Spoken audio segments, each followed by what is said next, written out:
With every generation of Pokemon comes brand new starter Pokemon. While we always get a new region, new rivals, and even brand new Pokemon, the starter Pokemon always remain to be some of the most anticipated aspects of the new generation. Even when people are asked to look back on a previous generation, chances are that some of the first things that come to mind are the starter Pokemon themselves. And why wouldn't they be? On top of this strength and cool designs, these are the Pokemon that you start off with and help you shape your journey as a whole. But which of the 3 starter Pokemon you choose will definitely affect the experience of your journey in many different ways, as all 3 starters tend to be very different from one another. However, among all their differences, there is something that holds all of them together, a subtle uniformity that makes the 3 come together as a trio.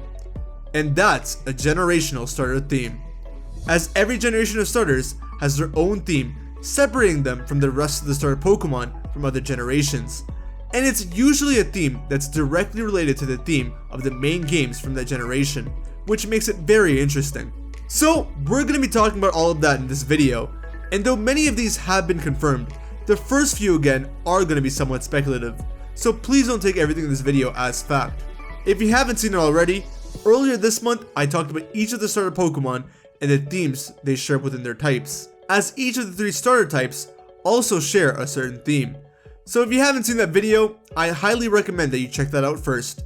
But if you already have, then let's go ahead and get started and talk about every generation of starters and their respective themes.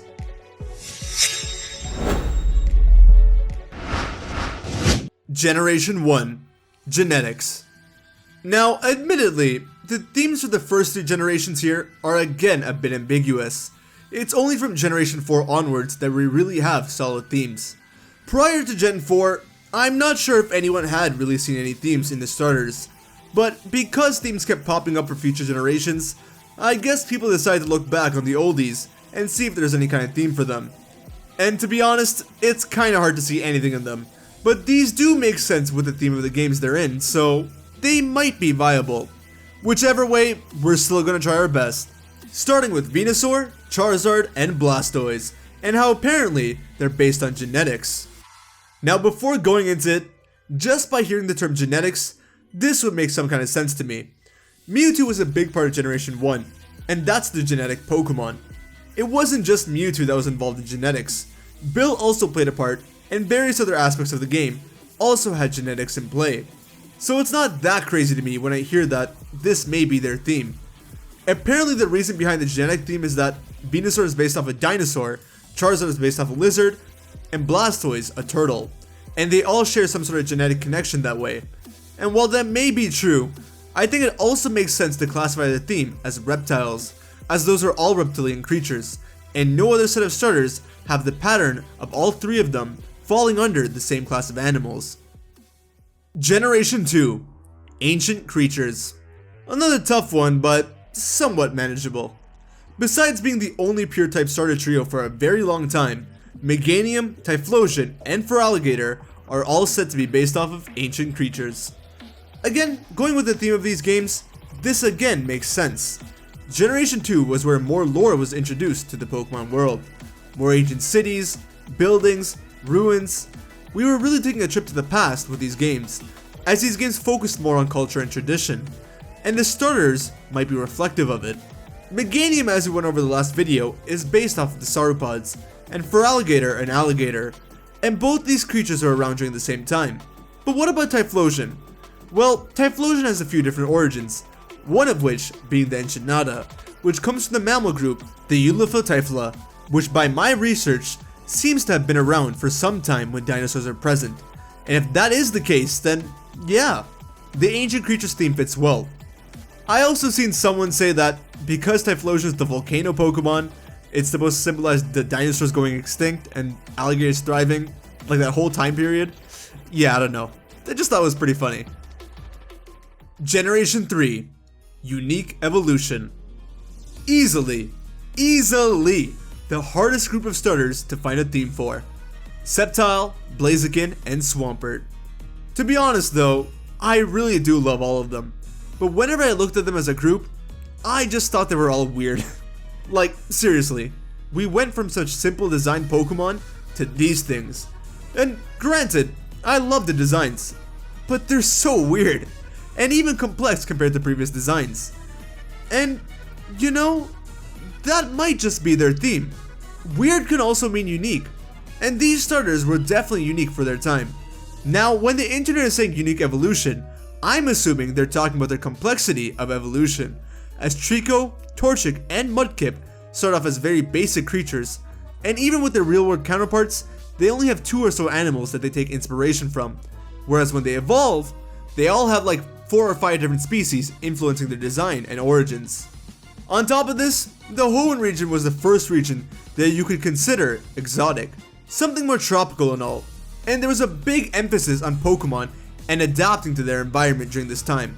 I can see these 3 being a way to say, hey, you're in the Hoenn region now. The environment is crazy here, so our Pokémon are crazy as well. Darwin didn't study evolution for nothing. You know, something like that. But again, I'm really trying hard with this one. Generation 4, Mythology. Finally, I can talk about a factual one. Generation 4, Torterra, Infernape, and Empoleon. Dare I say, the starter trio that looks and feels the most unified between all of the generations. But what is it that gives them this unified feel? Well, if you had watched my most recent Sinnoh Artifact video, yes, it's a shameless plug, you would know that each of the Sinnoh starters takes some origins from various myths and legends. Torterra takes inspiration from the Asian mythological world turtle, Infernape from Chinese mythology's Sun Wukong, and Empoleon from Greek mythology's Poseidon. A perfect theme to go with for the 4th generation, as this was the generation all about myths and legends. Sure, we had a ton of legendary Pokemon, but there was a lot of lore surrounding them as well. The main premise of the game involved uncovering the truth behind various myths, and, well, God was also introduced. So, yeah, not only did they nail the designs of the 4th gen starters, but the concept behind them was also a home run. Generation 5, Empires. The Unifying starters. The first set of starters to have parts of their themes be mentioned by the game developers. Serperior, Emboar, and Samurott.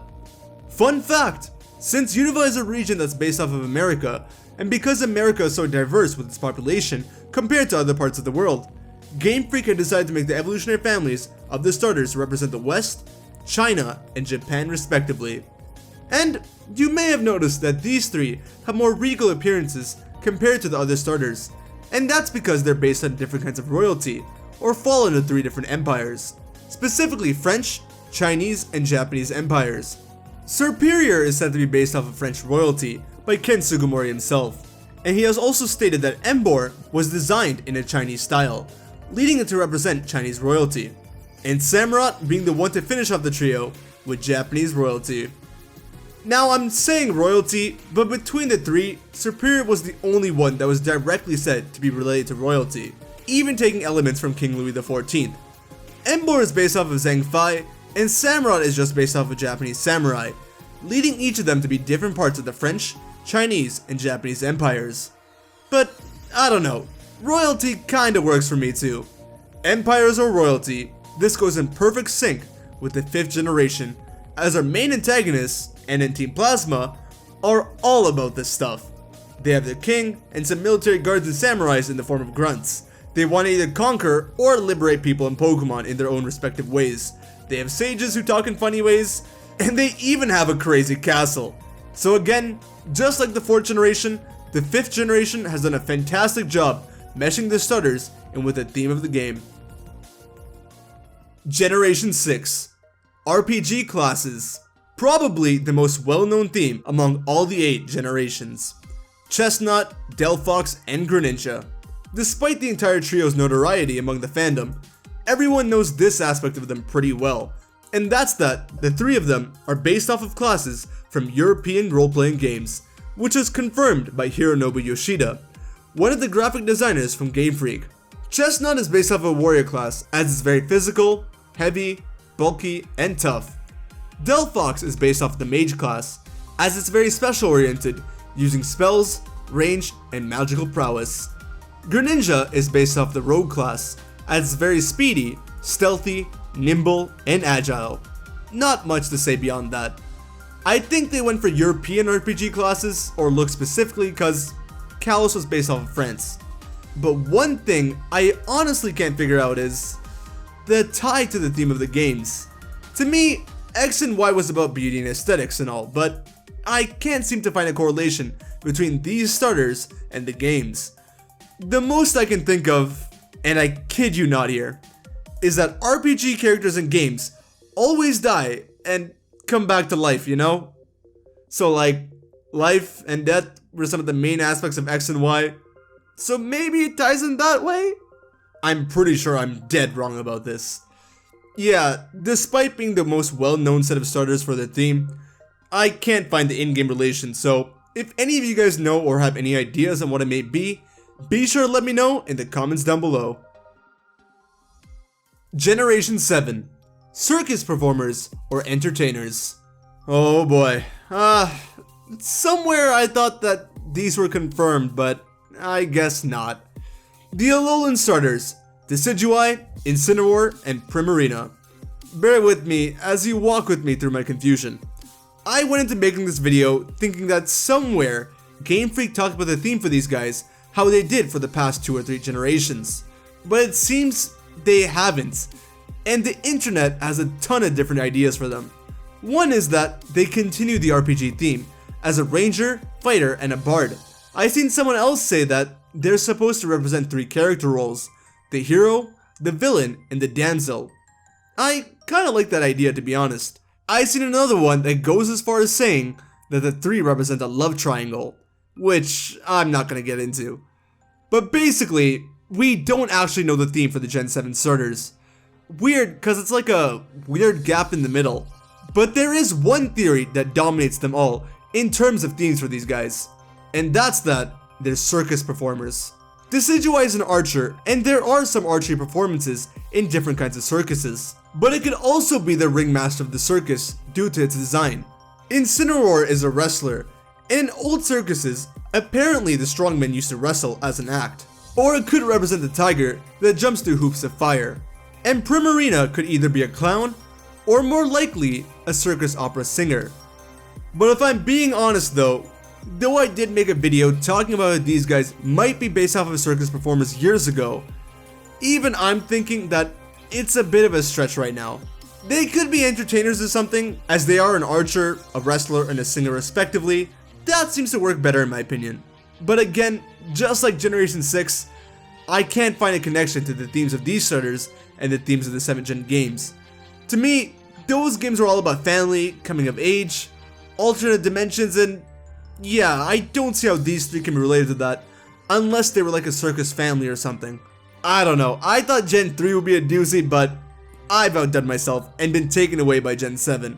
You guys don't have to let me know what you think about the Alolan starters in the comments down below. Generation 8. British culture. And finally, we have the latest group of starters, the Galar starters, Rillaboom, Cinderace, and Inteleon.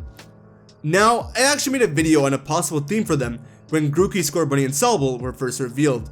And to be honest, I, as well as the majority of the rest of the internet, were pretty close with one of the trending themes.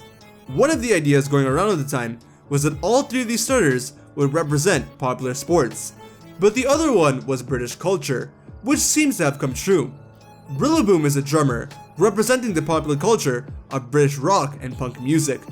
Cinderace is a soccer, or football player as most of you call it, and might also be a track star, representing the popular culture of the 2 sports over there. And finally, Inteleon is James Bond, who is definitely British, but despite following the motif of British intelligence, it could be a representation of popular British spy films, even going with the theater theme that people used to mention. And to be honest, beyond the fact that I made a video on it before, I'd like to think that Inteleon is representing those type of movies, cause that works perfectly with one of the major themes of Sword and Shield: entertainment. While these games do have a deeper meaning to them, a majority of the game was centered around the gym challenge, a more sport-like way of hosting gym battles, which end up being broadcasted to the whole world as a show, and even had the music change as the battle commences. Or, if you won't take that, the main team to stop you is music based. To me, it's like they incorporated all 3 of the starter themes within the gym challenge itself.